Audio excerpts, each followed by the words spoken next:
বিসমিল্লাহির রহমানির রহিম। সম্মানিত শ্রোতা, আসসালামু আলাইকুম রহমতুল্লাহ। শ্রোতা মণ্ডলী, এখনও যারা আমার চ্যানেলটি সাবস্ক্রাইব করেননি, অনুগ্রহপূর্বক সাবস্ক্রাইব করে নিন। ভিডিওর নিচের দিকে ডান পাশে লাল কালিতে লেখা সাবস্ক্রাইব অপশনে প্রেস করে দিন এবং পাশের বেল আইকনটিতেও প্রেস করে দিন। হয়ে গেল সাবস্ক্রিপশন। এতে করে আপনি আমার পরবর্তী আপডেটগুলো সাথে সাথে পেয়ে যাবেন। আর যারা ইতিমধ্যে চ্যানেলটি সাবস্ক্রাইব করে রেখেছেন তাদেরকে অসংখ্য অসংখ্য ধন্যবাদ। শ্রোতা মণ্ডলী, আজকের আলোচনার বিষয় কোষ্ঠকাঠিন্য থেকে রেকটাল ক্যান্সার। শ্রোতা, রেকটাল ক্যান্সার বর্তমানে বেশ বৃদ্ধি পেয়েছে, বিশেষ করে মধ্যবিত্ত ও উচ্চবিত্তের মধ্যে যাদের খাদ্যাভ্যাস পরিবর্তিত হয়ে গেছে, যারা ফাস্টফুড বেশি করে খাচ্ছেন, শাকসবজি কম খাচ্ছেন, তাদের এই রোগ হওয়ার আশঙ্কা বৃদ্ধি পাচ্ছে। প্রথম কথা হচ্ছে, রেকটাল ক্যান্সারের লক্ষণ কী? এই ক্যান্সার হওয়ার অনেক দিন পর্যন্ত কোনো লক্ষণ দেখা নাও দিতে পারে। তারপরও রোগীর প্রথম দিকে রোগী খেয়াল করলে যেসব বিষয় বুঝতে পারবেন সেগুলো হচ্ছে পায়খানার অভ্যাস পরিবর্তিত হওয়া, অর্থাৎ আগে যদি দিনে একবার হতো এখন তা কয়েকবার হওয়া। মলের প্রকৃতি পরিবর্তিত হওয়া, অর্থাৎ আগে স্বাভাবিক মল হলে এখন তা আগের থেকে কঠিন অথবা নরম হওয়া। কালো পায়খানা হওয়া, সকালবেলা পাতলা পায়খানা হওয়া।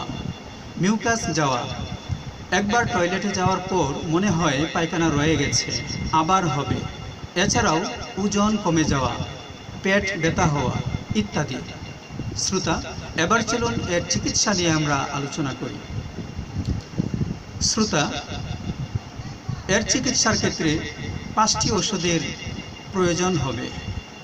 প্রথম 4টি ওষুধ একত্রে মিক্স করে ব্যবহার করতে হবে। সে 4টি ওষুধ হলো: 1 এলুমিনা, 2 নাক্স ভম, 3 লাইকোপোডিয়াম, 4 কোনিয়াম। এই ওষুধগুলো 200 পাওয়ারের, যত কম পরিমাণ পারা যায় হোমিওপ্যাথিক ফার্মেসি থেকে সংগ্রহ করে নিতে হবে এবং পরিমাণ মতো একটি বড় শিশিতে এগুলো একসাথে ঢেলে দিতে হবে। হয়ে গেল একটি মিক্স। এরপর এই ওষুধটা 5 ফোঁটা মাত্রায় দিনে 3 বার সেবন করতে হবে। সকালে ঘুম থেকে উঠে, বেলা 12টায় এবং সন্ধ্যায় 5 ফোঁটা করে সেবন করতে হবে, একটানা 21 দিন।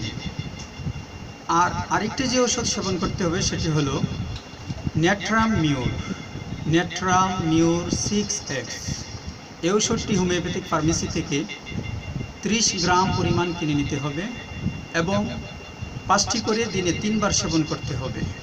5টি করে দিনে 3 বার, খাবার খাওয়ার আধা ঘন্টা পর চিবিয়ে খেতে পারেন বা পানি দিয়েও খেতে পারেন। একটানা 21 দিন ওষুধ সেবনের পর আরও 7 দিন অপেক্ষা করতে হবে। এর মধ্যে যদি রোগ সেরে যায় তাহলে ভালো, আর যদি না সারে তাহলে অভিজ্ঞ কোনো ডাক্তারের শরণাপন্ন হতে হবে। শ্রোতা, আজ এ পর্যন্তই। দেখা হবে পরের ভিডিওতে।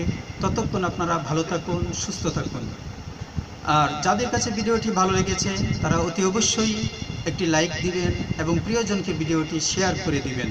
এতে করে অন্যরাও ভিডিওটি থেকে উপকৃত হতে পারবে আর আপনি অশেষ নেকির অধিকারী হবেন। আল্লাহ হাফেজ।